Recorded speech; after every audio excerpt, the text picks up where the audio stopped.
क्या है? Principles of inheritance and variation. पहले तो ये वर्ड्स का मतलब समझना है तुमने, बहुत सारे वर्ड्स हैं, इनका मतलब समझना है। It is a dancing line dear, चलता है। प्रिंसिपल का मतलब जानते होगे तुम, ठीक है? रूल्स, कानून, लॉज, ठीक। इनहेरिटेंस,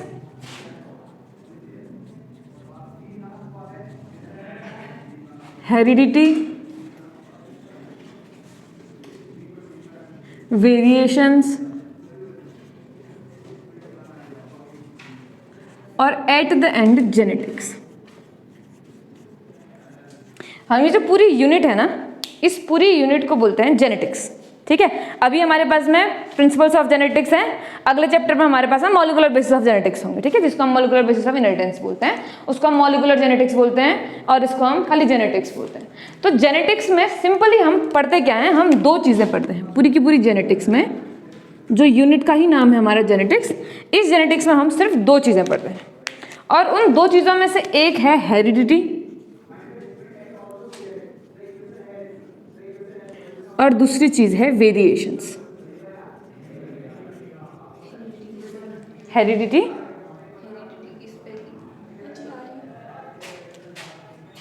वहां भी गलत है फिर तो, वहां क्यों नहीं बताया? चलो ठीक है, हेरिडिटी और वेरिएशंस दो चीज़ों को हम पढ़ते हैं जेनेटिक्स के अंदर में। अभी दोनों का मतलब समझना। इस हेरिडिटी समझने से पहले इनहेरिटेंस समझ लो। कोई पेरेंट है, पेरेंट के पास में कोई एक कैरेक्टर है, मान लेते हैं कि पेरेंट की आइज हैं ब्लू कलर की, ह्यूमंस में मानते हैं आइज कैसी हैं? ब्लू कलर की आइज हैं। और ऐसी ही सेम टू सेम आइज किसकी भी हैं? ऑफस्प्रिंग की भी हैं। ब्लू कलर की आइज क्या है? ऑफस्प्रिंग की भी हैं। तो हम क्या बोलेंगे? पेरेंट्स से ऑफस्प्रिंग में कैरेक्टर का, ब्लू आइज होना क्या है? कैरेक्टर है।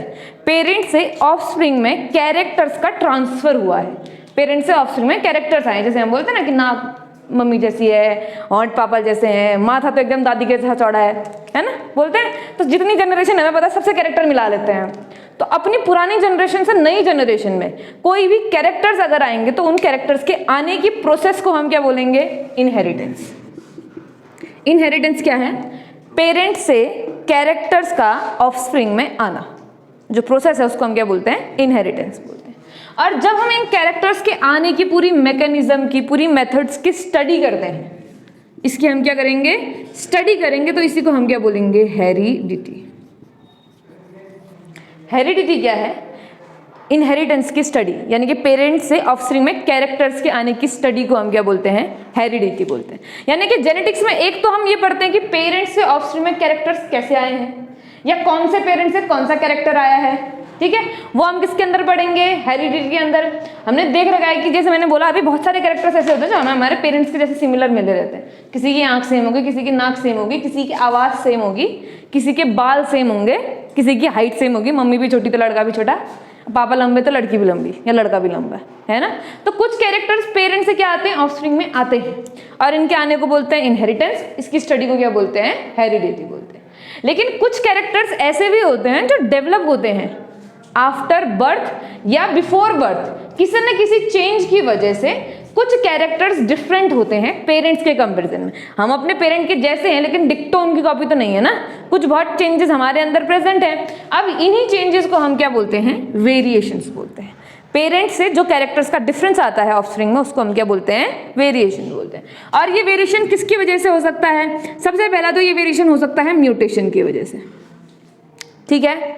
दूसरा ये वेरिएशन हो सकता है जो क्रॉस ब्रीडिंग होती है उसकी वजह से। जैसे एक ही फैमिली में अगर मदर फादर मान लो भाई बहन है, उन्हीं के बीच में शादी हो गई, तो ऑफस्प्रिंग के कैरेक्टर बिल्कुल डिफरेंट नहीं होंगे, क्योंकि दोनों भाई बहनों के पेरेंट एक जैसे थे, तो दोनों के पास जीन सेम होंगे। अब यहाँ पर तो तुम ह्यूमन में ले रहे हो तो तुम्हें थोड़ा अजीब लग रहा है, प्लांट में लो ना, पी में लो, ठीक है? ह्यूमन में भी ले सकते हैं। कई सारी कम्युनिटी ऐसी होती है जहाँ, हाँ, कई सारी कम्युनिटी में अपने भाई बहनों में शादी होती है, कई सारी कम्युनिटी में अपने पेरेंट्स के साथ में शादी होती है, लड़की की शादी उनके फादर के साथ में भी होती है। बहुत सारी कम्युनिटीज ऐसी हैं इंडिया में, ट्राइबल कम्युनिटीज, ठीक है?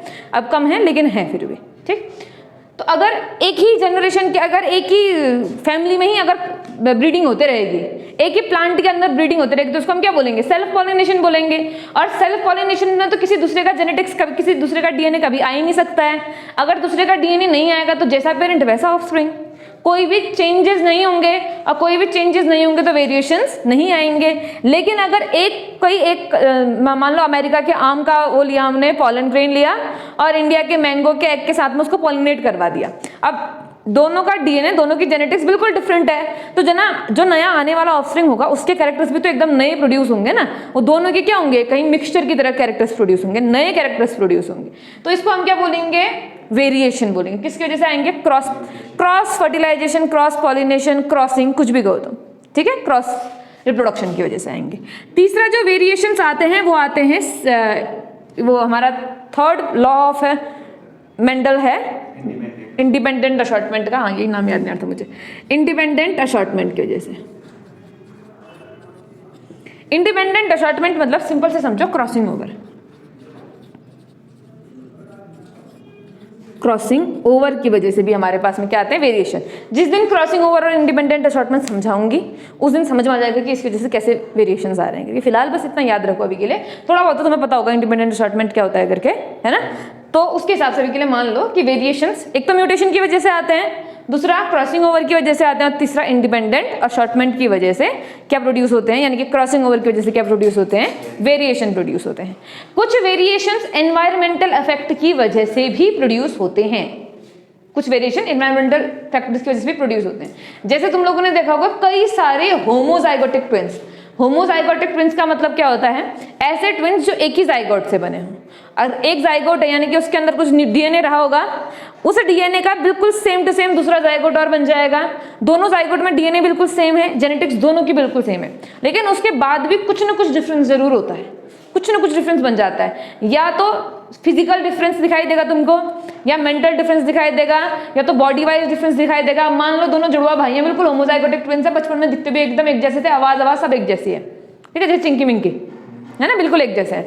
उनमें से एक जिमिंग करने लग जाए, एक्सरसाइज वगैरह करने लग जाए, रनिंग करने लग जाए, और एक खा करके पड़े रहे तो मोटा हो जाएगा और एक मस्कुलर हो जाएगी बॉडी। तो एनवायरमेंटल इफेक्ट भी क्या करते हैं, वेरिएशन प्रोड्यूस करते हैं, मगर वो वेरिएशन जेनेटिक्स को क्या बोलते हैं, चेंज कभी करते हैं कभी नहीं करते हैं। अगर करेंगे तो म्यूटेशन की वजह से चेंज करेंगे, अदरवाइज जो एक्वायर्ड कैरेक्टर्स होते हैं वो जनरली जेनेटिक्स को चेंज नहीं करते हैं जब तक उनकी वजह से क्या चेंज ना हो जाए, जीनोम चेंज ना हो जाए, यानी कि म्यूटेशन ना हो जाए, जब तक उनकी वजह से। अगर म्यूटेशन नहीं हो रहा है तो एक्वायर्ड कैरेक्टर्स जिंदगी में कभी भी आगे नहीं जाएंगे, इनहेरिट नहीं होंगे, ठीक है, इसलिए हमने म्यूटेशन लिखा है। म्यूटेशन पैदा होने के बाद भी हो सकता है, एक्वायर्ड भी हो सकता है, और पहले से भी हो सकता है, ठीक है।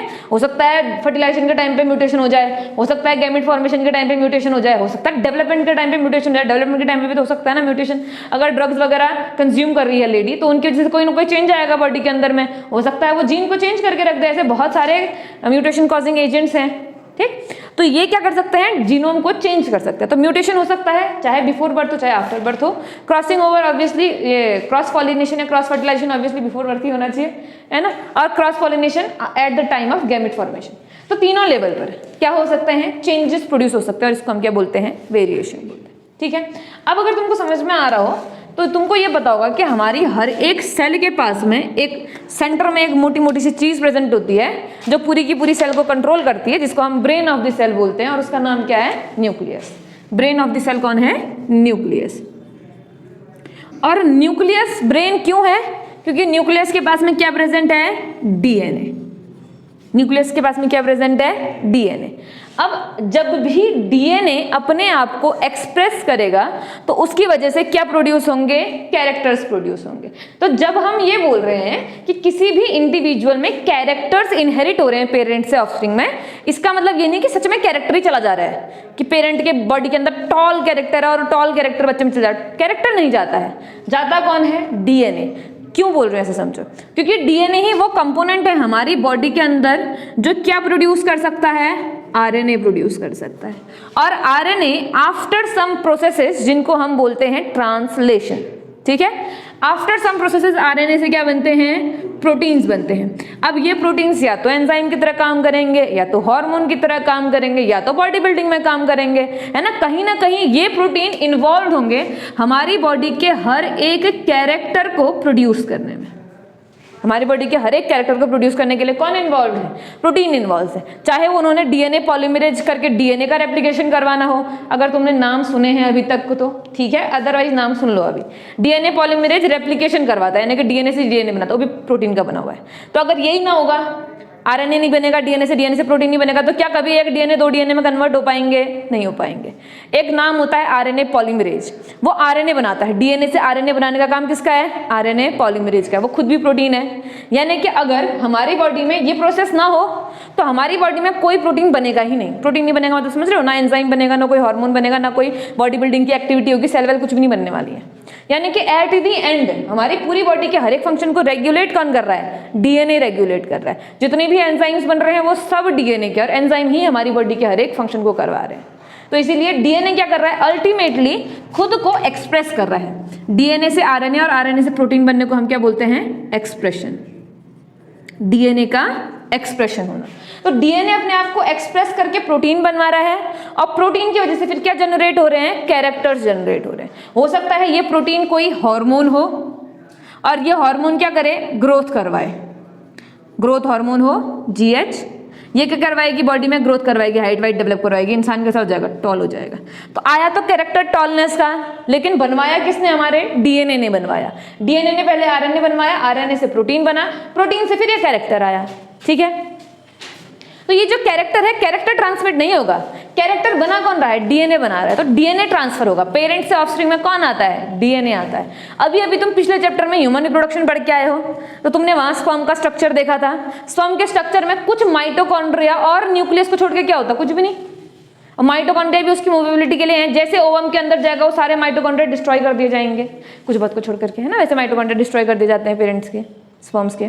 ठीक है, जो भी स्पर्म का बाकी सारा का सारा पार्ट है, टेल वगैरह सब डिस्ट्रॉय हो जाएगा, except for the nucleus and कौन सा सेंट्रियोल है? न्यूक्लियस और कौन सा सेंट्रियोल के अलावा बाकी सब तोड़ दिया जाता है? Paroxysmal centriole. ठीक है, न्यूक्लियस और पैरोक्सिमल सेंट्रियोल के अलावा स्पर्म का हर एक हिस्सा ब्रेक कर दिया है। और सेंट्रियोल का काम खाली डिवीजन के टाइम पर आता है, सेल डिवाइड करने में सेंट्रियोल का मदद है। यानी कि अगर तुमसे कोई पूछे हमारी बॉडी की हर एक सेल में, क्लास 11th में सेल पढ़े होगे तुम, सेल डिवीजन भी पढ़े होगे। सेंट्रियोल ऐसे पोल की तरफ को जाता है, स्पिंडल फाइबर्स बनते हैं, उससे डीएनए अलग अलग होते हैं, फिर सेल डिवीजन होता है ना।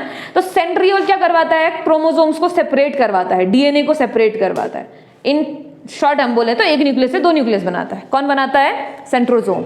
हमारी बॉडी के अंदर जितना सेंट्रोसोम है सब फादर का सेंट्रोसोम है, मदर का सेंट्रोसोम नहीं है हमारी बॉडी के अंदर। बाकी सारे ऑर्गेनल सिर्फ मदर के हैं, मगर सेंट्रोसोम सिर्फ फादर का है हमारी बॉडी में। तो न्यूक्लियस और सेंट्रोसोम का काम तो खाली डिवीजन में, और कोई काम तो है नहीं उसका। मेन कौन है? न्यूक्लियस। तो फादर से सिर्फ और सिर्फ क्या आया? न्यूक्लियस। न्यूक्लियस के अंदर क्या होता है? डीएनए। यानी कि फादर से कौन आ रहा है? डीएनए आ रहा है। तो हम बोले ना फादर का कैरेक्टर आया है, मतलब फादर का डीएनए आया है, और यही डीएनए एट द एंड किसको प्रोड्यूस करवाएगा? कैरेक्टर को प्रोड्यूस करवाएगा। तो ऐसा क्यों नहीं हुआ कि आरएनए ही बना दिया? डायरेक्ट आरएनए भेज देते ना ऑफस्प्रिंग में। डीएनए से आरएनए बनाने वाली ये प्रोसेस में बहुत एनर्जी लगती है, ये प्रोसेस करवाई क्यों? डायरेक्ट क्या करते हैं? आरएनए को बना देते हैं जेनेटिक मटीरियल, आरएनए चले जाता है एक जनरेशन से दूसरी जनरेशन में। इस क्वेश्चन का आंसर तुम्हें मिलता है अगले चैप्टर में। अभी बस इतना बता देते हो कि आरएनए स्टेबल नहीं होता, अनस्टेबल होता है, म्यूटेशन बहुत जल्दी होता है। यानी कि एक जनरेशन तो ह्यूमन है, अगली जनरेशन क्या निकले बताना। ठीक है, अगर आरएनए जेनेटिक मटीरियल होगा तो अगली जनरेशन सच में वो कृष की छिपकली है ना, वैसी बनेगी फिर, है ना। क्या अगली जनरेशन में कैरेक्टर्स आ जाएंगे हमें भी नहीं पता होगा। इसीलिए आरएनए जेनेटिक मटीरियल नहीं रखा गया है, डीएनए जेनेटिक है। डीएनए इनहेरिटेंस करवाता है, इसलिए हम जेनेटिक मटीरियल बोलते हैं। जेनेटिक हेरिडिटी करने वाला कौन है? डीएनए है। तो अगर मैं बोलूं पेरेंट्स से ऑफस्प्रिंग में कैरेक्टर आ रहा है, इसका मतलब पेरेंट्स से ऑफस्प्रिंग में डीएनए आ रहा है। और जब डीएनए एक्सप्रेस होगा तो क्या बनेंगे? कैरेक्टर्स बनेंगे। डीएनए हमेशा एक्सप्रेस नहीं होता है, तुमने देखा है ना, हम आंखों से देख सकते हैं तो कुछ हमारे पास में कुछ डीएनए होता होगा जिसने आंख बनाई होंगी, वो डीएनए तो हमारी बॉडी के हर एक सेल में होगा। तो क्या हमारी बॉडी के हर एक जगह पर आंख है क्या? नहीं है ना। तो सिर्फ डीएनए होने से कोई कैरेक्टर बन जाता है क्या? नहीं बनता है। जैसे हमारे पास में हेयर का जीन है, हेयर ग्रोथ का जीन है, बाल सर में ही सबसे ज्यादा क्यों है? बाल वाला जीन तो पूरी बॉडी के हर एक सेल में है, तो फिर पूरी बॉडी के हर एक सेल के पास इतने ही बाल होने चाहिए जितने सर पे हैं, जैसे भालुओं के पास होते हैं, लेकिन हमारे पास में नहीं है। या फिर तुमको पता है हमारा जो पिट्यूटरी ग्लैंड है कुछ हार्मोन्स निकालता है, ग्रोथ हार्मोन है ना, reproductive hormone, GnRH, FSH, LH, वो सब कुछ पढ़ लिया है तुम लोगों ने। वो हार्मोन निकालने वाला एंजाइम तो हमारे पास में हर एक सेल में है, तो हमारी हर एक सेल ग्रोथ हार्मोन क्यों नहीं निकाल पाती है? या फिर तुमने इंसुलिन हार्मोन का नाम सुना होगा, पेनक्रियाज निकालता है, है ना। या फिर तुमने एंजाइम्स का नाम सुना होगा, amylase, trypsin, pepsin, rennin, lipase, nucleases. ये सारे एंजाइम डाइजेस्टिव सिस्टम ही क्यों निकालता है, बाकी कोई ऑर्गन क्यों नहीं निकाल पाते हैं? जीन तो सबके पास है, लेकिन सब उस जीन को एक्सप्रेस नहीं कर सकते हैं। यानी कि सिर्फ डीएनए होना किसी कैरेक्टर्स के बनने के लिए इकलौता रिस्पॉन्सिबल नहीं हो सकता है, क्योंकि अगर सिर्फ डीएनए होने से कैरेक्टर बन जाता तो बॉडी की हर एक सेल में बाल होता, हर एक सेल पे आंख होती, हर जगह नाक होता। ठीक है, ऐसा नहीं है। इसका मतलब सिर्फ डीएनए होने से फर्क नहीं पड़ता, डीएनए के साथ साथ कुछ होने चाहिए सुटेबल कंडीशंस।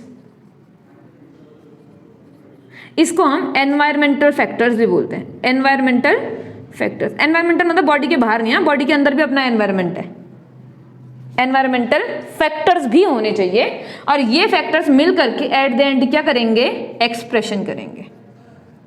किसी जीन का या किसी कैरेक्टर का एक्सप्रेशन तब हो सकता है जब हमारे पास में डीएनए हो और साथ में उसके लिए सूटेबल कंडीशंस भी प्रेजेंट हो। यानी कि अगर मेरे को मेरी बॉडी की हाइट बढ़वानी है तो सिर्फ जीन होकर के फायदा नहीं है। जैसे तुम समझो बचपन में हमारी हाइट बढ़ती है ना, 20-21 साल बाद हाइट बढ़नी बंद क्यों जाती है? क्या हमारा जीन खत्म हो गया 21 साल बाद? नहीं खत्म हुआ, तभी तो बच्चे में भी गया ना। अदरवाइज 21 साल बाद अगर खत्म हो जाता तो गैमेट से भी खत्म हो जाता, नया ऑफस्प्रिंग तो छोटा होता जाता हर बार।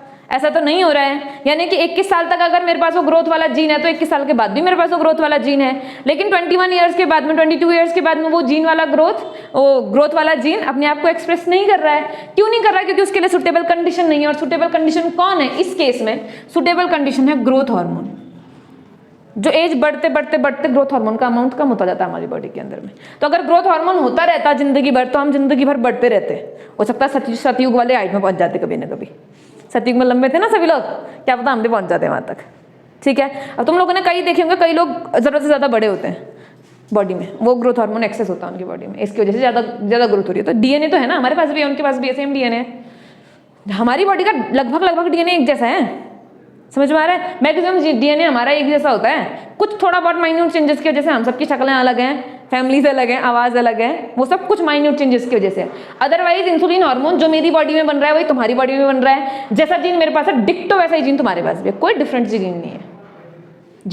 जीन बिल्कुल सेम है तुम्हारे पास, जिससे इंसुलिन बनता है, और जो मेरे पास है वो भी बिल्कुल सेम है। तो मैक्सिमम जीन एक जैसे होते हैं हर किसी के पास में, लेकिन किसी की बॉडी में वो ज्यादा एक्सप्रेस करते हैं क्योंकि कंडीशंस ज्यादा से हैं उसके पास में। जैसे मान लो यहाँ पर ग्रोथ हार्मोन ज्यादा है तो इंसान की ग्रोथ ज्यादा होगी, अगर किसी के पास ग्रोथ हार्मोन कम है तो इंसान की ग्रोथ कम होगी। समझ में आ रहा है? तो किसी भी कैरेक्टर के डेवलपमेंट के लिए डीएनए के साथ साथ किसी भी कैरेक्टर के डेवलपमेंट के लिए, मेरी भी ग्रोथ कम है, ठीक है। किसी भी कैरेक्टर के डेवलपमेंट के लिए हमें डीएनए के साथ साथ क्या भी चाहिए? सुटेबल एनवायरमेंटल कंडीशन भी चाहिए। ये कंडीशन एक्सटर्नल भी हो सकती है, इंटरनल भी हो सकती है। हमारी बॉडी के डेवलपमेंट के टाइम पे ज्यादातर इंटरनल कंडीशंस रिस्पॉन्सिबल होती हैं। हो सकता है इंटरनल कंडीशंस एक्सटर्नल कंडीशन की वजह से आए, मगर एट द एंड रिस्पॉन्सिबल कौन होता है? इंटरनल कंडीशंस रिस्पॉन्सिबल होते हैं, जिसकी वजह से कोई भी जीन क्या कर पाता है? एक्सप्रेस कर पाता है। ठीक है, इसी की स्टडी को, पूरी इसी कॉन्सेप्ट की स्टडी को हम कहाँ पढ़ते हैं? जेनेटिक्स में पढ़ते हैं। कौन जीन कब एक्सप्रेस करेगा, कब एक्सप्रेस नहीं करेगा। अगले चैप्टर में तुमने एक लैक ओपेरॉन पढ़ना है, उसका एक्सप्रेशन पढ़ना है, ठीक है। लैक ओपेरॉन, लैक्टोज का ओपेरॉन, ओपेरॉन मतलब होता है ग्रुप ऑफ जीन्स। हाँ, सेंट्रल डोग्मा की भी बहुत बाद एंड ऑफ द चैप्टर में, ठीक है। सेंट्रल डोग्मा तो बेसिक कॉन्सेप्ट है, इसका तो बहुत बाद आएगा तुम्हारा। ये अच्छा चैप्टर है, बहुत बढ़िया चैप्टर है, ढंग से पढ़ोगे तो इतना बढ़िया समझ में आएगा, जिंदगी में दोबारा जरूरत नहीं पड़ेगी। फिर उसके बाद खाली नई चीजें याद ही करने की जरूरत पड़ेगी, कॉन्सेप्ट दोबारा समझने की जरूरत नहीं पड़ेगी। तो ध्यान देना बस, ठीक है। तो ये क्या है? थोड़ा बेसिक है हमारा। इसके बाद हम कुछ बेसिक टर्म्स के बारे में पढ़ना है। अच्छा, तुमको कुछ बातें तो बताएं, कुछ साइंटिस्टों के नाम तुमको पता होंगे। जैसे तुम्हारे पास में एक साइंटिस्ट है ग्रेगर जॉन मेंडल। कौन है? Gregor John Mendel. Gregor John Mendel भाई साहब को हम क्या बोलते हैं? Father of genetics. Father of genetics कौन है? जॉन मेंडल साहब। इनके बारे में डिटेल में पढ़ना है क्योंकि आजकल मेंडल साहब से कुछ क्वेश्चन आ रहे हैं। कौन सा टॉपिक खत्म हो गया ना, एग्जामिनेशन वालों के पास टॉपिक खत्म हो गए हैं, जो बाकी टॉपिक जैसा पूछ दिए हैं तो कुछ नया चाहिए। अभी रिसेंटली मेंडल से खूब क्वेश्चन आ रहे हैं तुम्हारे, तो मेंडल थोड़ा सा पढ़ के जाएंगे। ऐसा नहीं, बहुत डिटेल नहीं कि कब खाना खाता था, कब पानी पीता था, इतना नहीं पढ़ना है हमने, बट कब पैदा हुआ, कब रिसर्च करी, किस चीज़ में रिसर्च करी, क्यों रिसर्च करी, पास हुए कि फेल हुए, पास हुए तो क्यों पास हुए, अगर उनको अपना नाम नहीं मिला उस समय पे, जब वो जिंदा थे उनको अपना नाम नहीं मिला, मरने के बाद वो रिनोन्ड हुए ना, तो वो क्यों हुए, ये सारे कुछ रीजंस हमने पढ़ने होते हैं। एक्सपेरिमेंट कब किया, क्योंकि एक चैप्टर में तुम्हारे चैप्टर के पहले साइंटिस्ट का नाम लिखा होता है, देखा है तुम लोगों ने, तो उन्हीं में से किसी एक में मेंडल के बारे में भी लिखा हुआ है, तो इसलिए थोड़ा बहुत पूछ लेता है मेंडल के बारे में, और चैप्टर के अंदर तो थोड़ा दिया ही है, ठीक है, इसलिए हल्का फुल्का मेंडल भी हम पढ़ेंगे। तो मेंडल ने क्या किया था, जेनेटिक्स के बारे में स्टडी करी थी सबसे पहले, बाकी डिटेल तो बाद में पढ़ेंगे, लेकिन फिलहाल एक बात याद रखनी है कि इन्होंने जो एक्सपेरिमेंट्स किए थे वो किसके ऊपर करे थे, पी प्लांट नहीं, गार्डन पी प्लांट। फिर P plant, sweet pea plant, garden pea plant में कंफ्यूजन होता है, इसलिए हमेशा बोलो गार्डन पी प्लांट। क्वेश्चन पूछता है गार्डन पी में हुआ था कि स्वीट पी में हुआ था, गार्डन तुम कहोगे तो दोनों पी हैं, ठीक है, गार्डन पी। अब गार्डन पी को गार्डन पी क्यों बोलते हैं, क्योंकि गार्डन में उगाते हैं, इसीलिए गार्डन पी प्लांट। नहीं, बाकी वो उनकी बाकी बड़ी खेती हो ना, इनको इन्होंने एक्सपेरिमेंट में गार्डन में उगाया था, इसलिए गार्डन पी प्लांट, ठीक है। अच्छा, इनका साइंटिफिक नेम क्या है, पाइसम सटाइवा। साइंटिफिक नेम क्या है इस पी प्लांट का, पाइसम सटाइवा में। इसके ऊपर इन्होंने एक्सपेरिमेंट किया था और कुछ लॉज दिए थे ऑफ इनहेरिटेंस, उनमें से 3 बेसिक लॉज हमने पढ़ने होते हैं, ठीक है। इसके बाद में एक हमारे पास में डब्ल्यू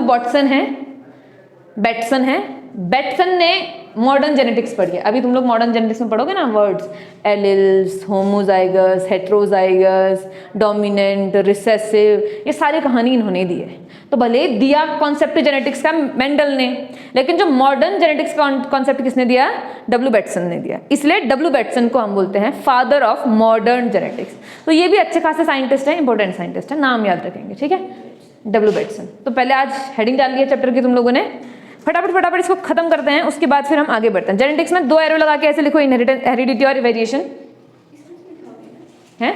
अच्छा, जेनेटिक्स टर्म किसने दिया था, जेनोस से निकला, लेकिन दिया किसने था,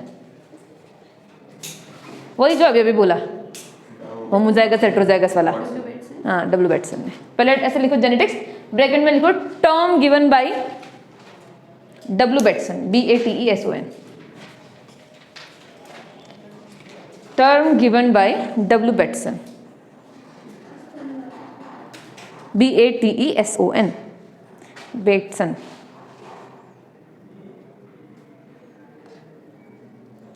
फर्स्ट पन्ने में यही तो लिखा था, W. Bettson, W. Bettson। अब ऐसे करके लिख दिया होगा नीचे, हेरिडिटी और वेरिएशन,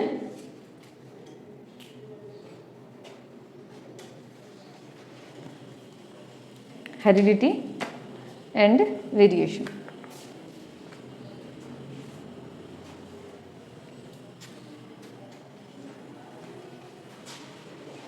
ठीक है। अगर तुम्हारे पास में उस लाइन के ऊपर जगह है ना, तो यहाँ पर स्टडी ऑफ लिख लो, जैसे 2 लाइन लिखी है ना मैंने, यहाँ पर लिखो study of heredity and variation, फिर अलग से दिखाना पड़ेगा वरना मुझे, study of heredity and variations को हम क्या बोलते हैं, genetics, collective study of heredity and variations, ठीक है। अब हेरिडिटी के नीचे लिखो डैश करके, स्टडी ऑफ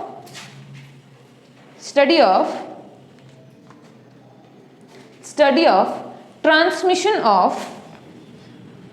या ट्रांसफर, जो भी लिखना चाहो तुम, study of transmission of genetic characters from parents to offspring, जल्दी करो, फ्रॉम पेरेंट्स टू ऑफस्प्रिंग, ठीक है।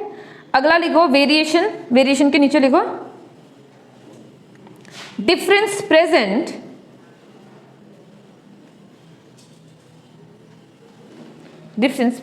In the individuals of same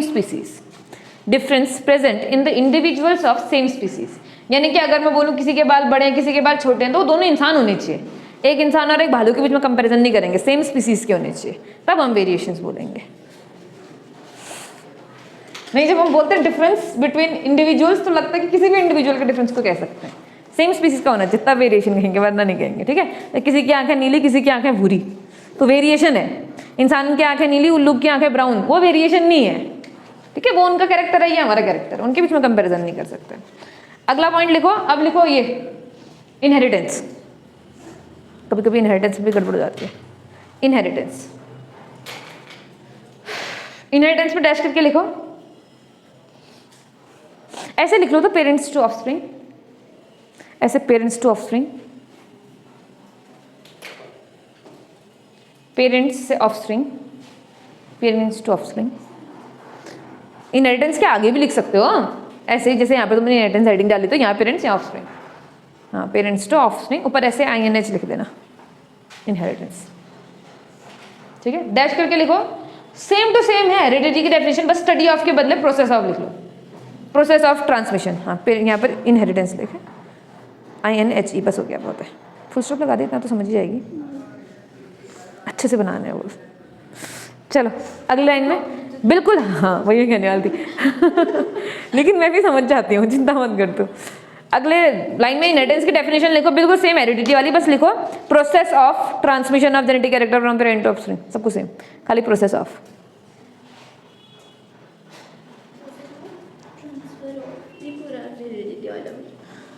transfer of characters from parents to offspring, ये पूरा इसी का वाला लिखना है, उतारना है।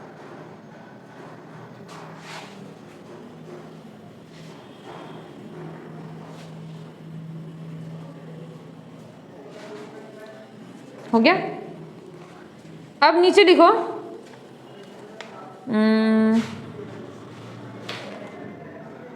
लिखो जेनेटिक कैरेक्टर्स, हेडिंग लिखो जेनेटिक कैरेक्टर्स।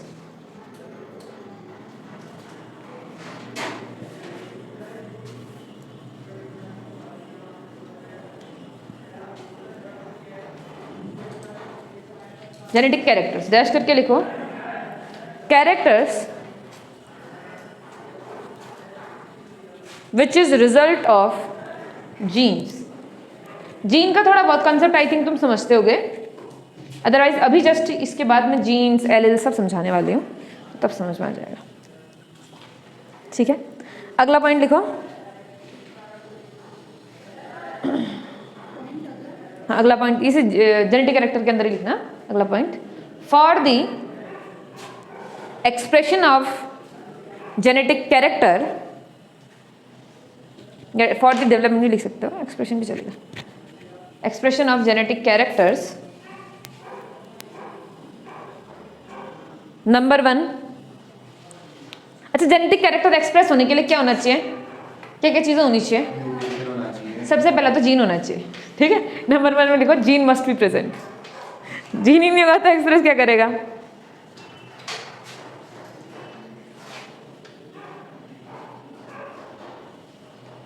ठीक है, पहली बात तो जीन होना चाहिए, तब तो जेनेटिक कैरेक्टर आएगा।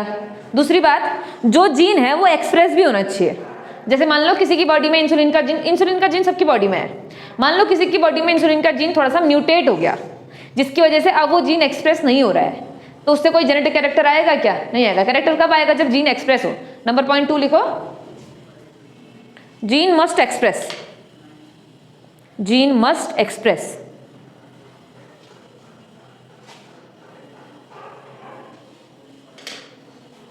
ठीक है, नंबर 3 लिखो, तीसरा क्या चाहिए? Suitable conditions. थर्ड पॉइंट लिखो, सुटेबल कंडीशंस आर रिक्वायर्ड। ये कंडीशंस कोई विटामिन हो सकते हैं, मिनरल्स हो सकते हैं, एंजाइम्स हो सकते हैं, हार्मोन्स हो सकते हैं, टेम्परेचर हो सकता है, न्यूट्रिशन हो सकते हैं, अलग अलग टाइप के न्यूट्रिएंट्स हो सकते हैं, कुछ भी हो सकता है। ठीक है, अच्छा, ये जो कैरेक्टर बनेगा, जो कैरेक्टर एक्सप्रेस होगा, क्या इसी एक्सप्रेस्ड कैरेक्टर को हम फिनोटाइप कह सकते हैं? कह सकते हैं ना।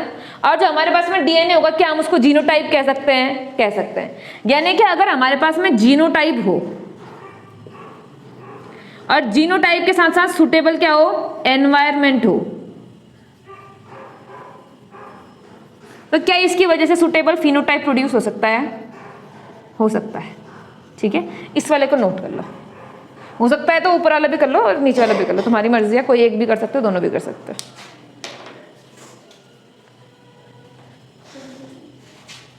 ये या तो ये लिख ले या तो ये दोनों लिख ले, तुम्हारी मर्जी है, लेकिन लिखो जरूर। फोर्थ नहीं है ये बस इसका निचोड़ है, जो ऊपर लिखा ना पॉइंट, उसका फाइनल वर्जन है ये।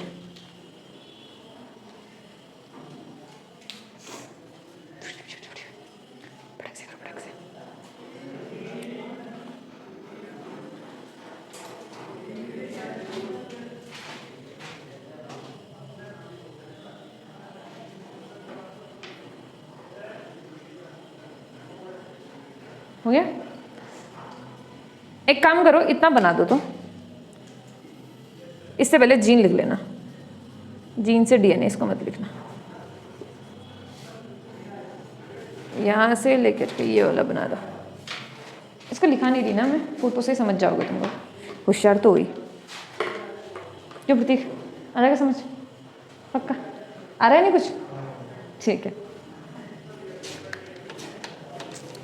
कुछ चीज़ नहीं आएगी तो मुझे तुरंत पूछ लेना बाद में, क्योंकि बड़े बड़े टॉपिक होते हैं, पूरा दोबारा एक्सप्लेन करना मुश्किल हो जाता है। और दूसरी बात, अगर एक बार मैंने कुछ बोला तुमको समझ में नहीं आया तो आगे कुछ समझ में नहीं आएगा, पूरा दोबारा पढ़ना पड़ेगा। मतलब जिस समय नहीं आया उसी समय पूछ लेना। ये बात के लिए बचा के मत रखना कि क्लास के एंड में अगर कुछ ऐसा होता होगा जो मुझे लगेगा कि आगे जो बोलने वाली हूँ उसमें तुम्हें समझ आ जाएगा तो मैं खुद ही बता दूंगी कि अभी थोड़ी देर में आ जाएगा समझ करके। लेकिन पूछ लेना, छोटी सी बात भी समझ में आए तो पूछ लेना, ठीक है? राखी आ रहा है? नहीं इतनी सीरियस शकल की बना के बैठी है फिर। अरे हंसते खेलते पढ़ने वाला चैप्टर है रे जेनेटिक्स। क्यों? बस ज़्यादा हंसना खेलना नहीं है।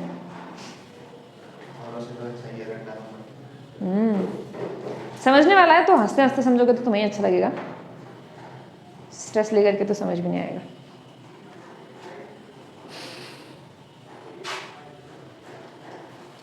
अभी तक कुछ पढ़ा हर्षित जेनेटिक्स का? पूरा चैप्टर हो गया स्कूल में? मतलब नोट्स पहले बना दिए, अब चैप्टर होगा? मतलब याद नहीं है ना, छपने चाहिए। अच्छा चलो छप जाएंगे, छप जाएंगे। तेरे नहीं छपे?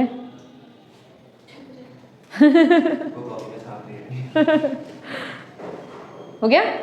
अब कुछ साइंटिस्ट हैं, उनका मैंने कंट्रीब्यूशन लिखाना है तुमको, या तो मैं अभी बता देती हूँ तुमको, मैं फोटो भेज दूंगी, तुम लिख लेना घर से, ठीक है?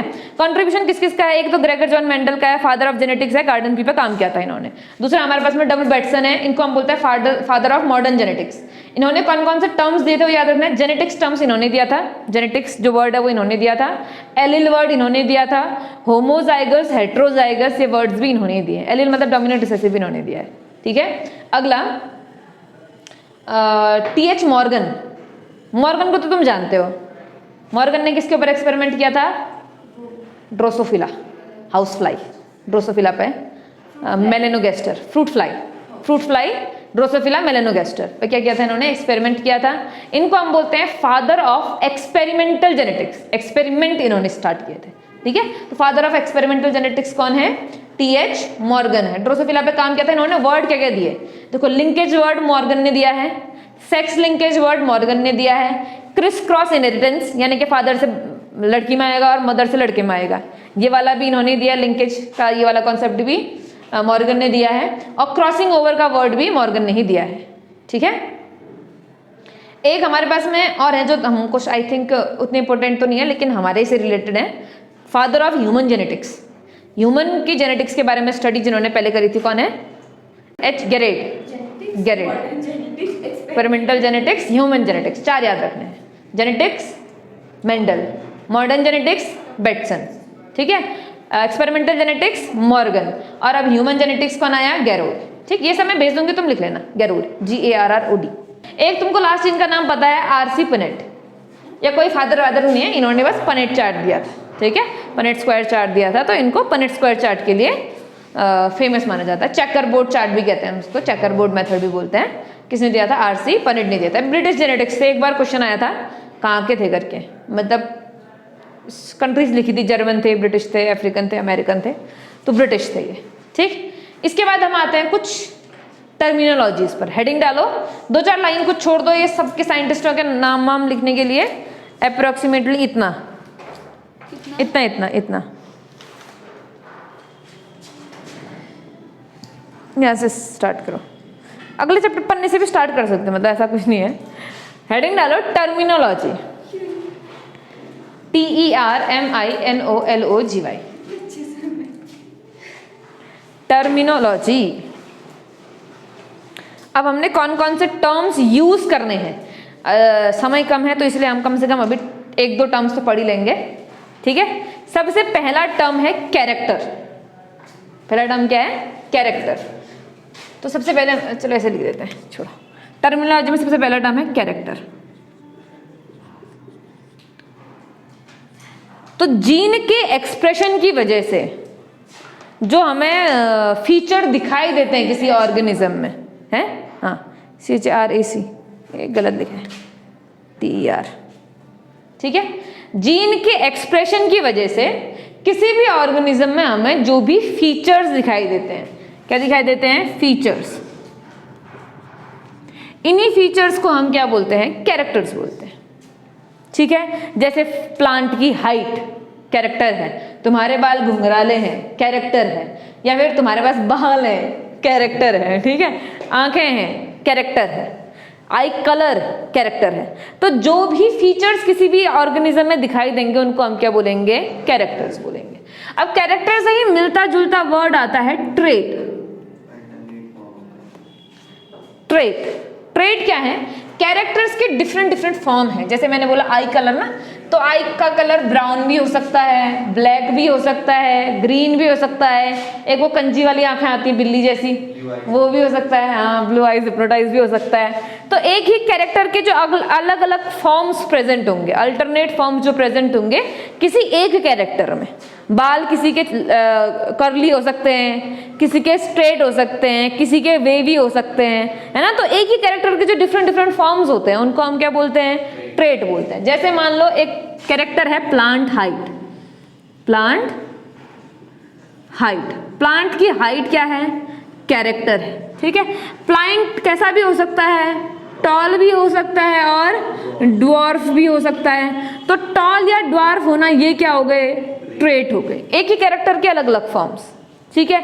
अब मान लो मैंने बोला, जैसे तुमने मेंडल के एक्सपेरिमेंट ही पढ़ने हैं, तो मेंडल के एक्सपेरिमेंट का एग्जांपल ले लेते हैं कि जो सीड्स होंगे वो या तो फुल होंगे या तो कंस्ट्रिक्टेड होंगे, ठीक है। राउंड सीड्स होंगे या तो कंस्ट्रिक्टेड सीड्स होंगे।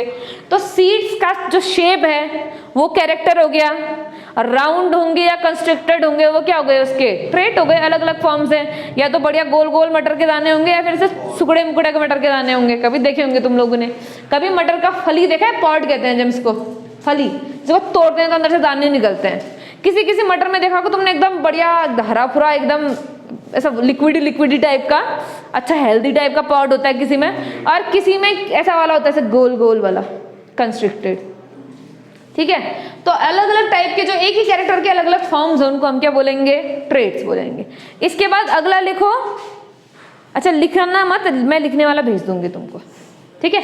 अगला है हमारा जो हमने वर्ड यूज करना है यहाँ, ये है जीन, ठीक है। जीन के लिए ही मेंडल ने वर्ड यूज किया था फैक्टर। अभी जीन का बहुत थोड़ा सा हिस्सा बता रही हूँ, बाकी हिस्सा कल पढ़ेंगे, लंबाई थोड़ा सा, ठीक। जीन क्या है? हमारे जीनोम या हमारे डीएनए या हमारे क्रोमोसोम, कुछ भी कहो तो। डीएनए से क्रोमोसोम बना है, तो या तो तुम कहो क्रोमोसोम का स्पेसिफिक हिस्सा, या तो तुम कहो डीएनए का स्पेसिफिक हिस्सा। डीएनए या क्रोमोसोम का वो स्पेसिफिक हिस्सा, वो स्पेसिफिक पार्ट जो किसी कैरेक्टर को बनाए, यानी कि उससे आरएनए बने, आरएनए से प्रोटीन बने, प्रोटीन से कैरेक्टर डेवलप हो, तो उस डीएनए के उस हिस्से को हम क्या बोलेंगे? जीन बोलेंगे। डीएनए के उस पर्टिकुलर हिस्से को हम क्या बोलेंगे? जीन। या क्रोमोसोम के उस हिस्से को हम क्या बोलेंगे? जीन बोलेंगे, ठीक है। हमारे पास में ढेर सारा डीएनए है, बहुत बड़ा डीएनए हमारे पास में, 10⁹ बेस पेयर के करीब डीएनए हमारे पास में, बहुत बड़ा, ठीक है। लेकिन उस पूरे के पूरे डीएनए में से बहुत थोड़ा हिस्सा प्रोटीन बना सकता है, आरएनए और प्रोटीन बना सकता है। तो हमारे पास में जितने भी जीन है वो सब डीएनए है। हम ये बोल सकते हैं कि हमारे पास में जितना भी जीन है वो सब किससे बना हुआ है? डीएनए से बना हुआ है। लेकिन जितना भी डीएनए है वो सब जीन बनाता है, ये गलत है। सारे के सारे डीएनए में जीन नहीं होते हैं। कुछ हमारा एक्सप्रेस्ड पार्ट होता है डीएनए का जिसमें जीन होते हैं, कुछ अनएक्सप्रेस्ड पार्ट होता है, या फिर हम उसको क्या बोलते हैं? ट्रैश भी बोलते हैं, जेनेटिक ट्रैश भी बोलते हैं। कुछ नहीं है उसका काम, वहाँ क्यों है पता ही नहीं है अभी हमको, या तो हमें पता नहीं है काम क्या है, या तो कुछ काम ही नहीं है। तो हमारे पास में सारा का सारा डीएनए जीन नहीं है, लेकिन सारे के सारे जीन किससे बने हुए हैं? डीएनए से बने हुए हैं, ठीक है। अब कल को फिर हम इसके लोकाई, होमोलोगस और क्या बोलते हैं होमोजाइगस, हेटेरोजाइगस, वो सब डोमिनेंट रिसेसिव सब पढ़ेंगे कल। चलो।